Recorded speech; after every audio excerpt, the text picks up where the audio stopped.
Melon juice lang ang tinda mga kanegosyo, focus in one.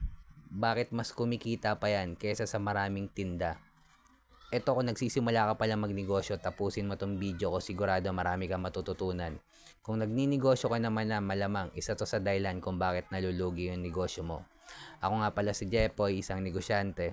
Isa rin akong DJ. Kung kailangan nyo ng DJ sa club, sa bar, sa event, message lang kayo dito sa page ko or comment lang kayo. Bilang negosyante, meron akong 10 taon na karanasan na pagkalugi sa pagninegosyo. Tunay na negosyo lang, hindi networking tulad ng sari-sari store, barbecuehan, bilyaran, rental. Bakit mas kumikita pa yung melon juice lang yung tinda kaysa sa maraming tinda mga kanegosyo? Kwento ko lang mga kanegosyo. After ko malugian ng una kong negosyo na sari-sari store, ang sunod kong nalugian na negosyo is barbecuehan. Diyan sa dalawang negosyo kong yan, yung una tsaka pangalawa, hindi pa ako pamilyar sa focus in one, hindi pa ako pamilyar sa community ng mayaman, scale up yung negosyo natin sa level 2 business model.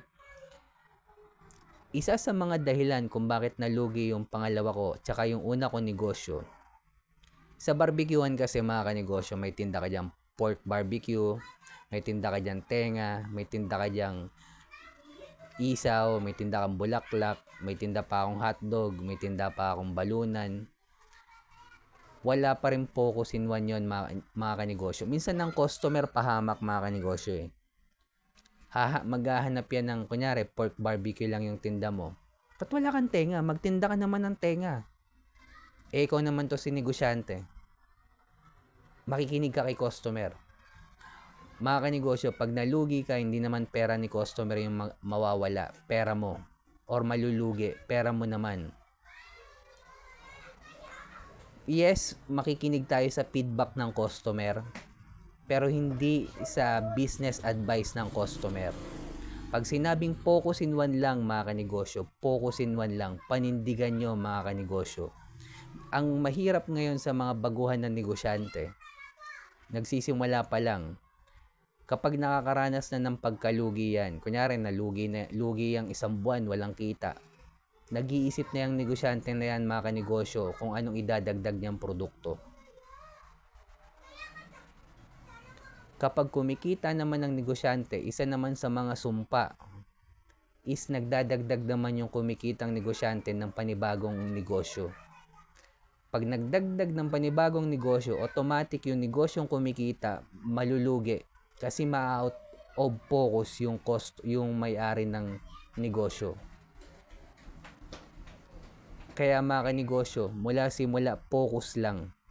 Pag sinabing melon juice lang mga kanegosyo, melon lang ang tinda mo. Brandingan mo yan, gawin mong Jepoy Melon Juice yan. May branding ka na ngayon, Boss Jepoy. Pangalawa, lagyan mo ng sistema yan. Lagyan mo ng operational manual yan. Yung sistema ng pagtitinda mo ng buko juice. Either na ipa-distribute mo yan or ipa-franchise mo yan mga kanegosyo. Doon ka tunay nakikita. Pag pina-franchise mo ngayon yung negosyo mong melon juice, hindi ka nakikita per se sa pagtitinda ng melon juice. Kikita ka na ngayon sa franchising fee. Automatic profit na agad yon. Kumita man yung magpa-franchise o hindi, yung franchising fee hindi na marerefund yun. Profit mo na agad yon. At lagi kong ina-advise dito mga kanegosyo, yung negosyo nyo yung ipa-franchise nyo.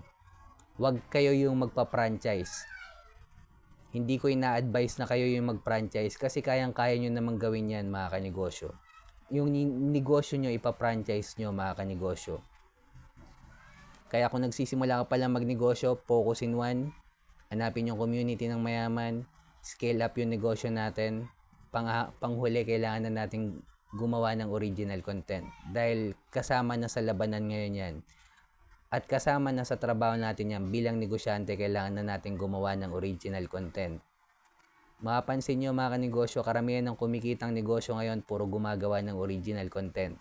At kung umabot ka sa dulo na video na to, subscribe ka naman sa akin. Comment mo nga sa baba para malaman ko lang yung tumatapos ng video. Lagay nyo lang melon juice. bilang negosyante, kung dumadanas tayo ng pagsubok or struggle, huwag natin kalimutan mag-pray kahit anong religion natin. Peace.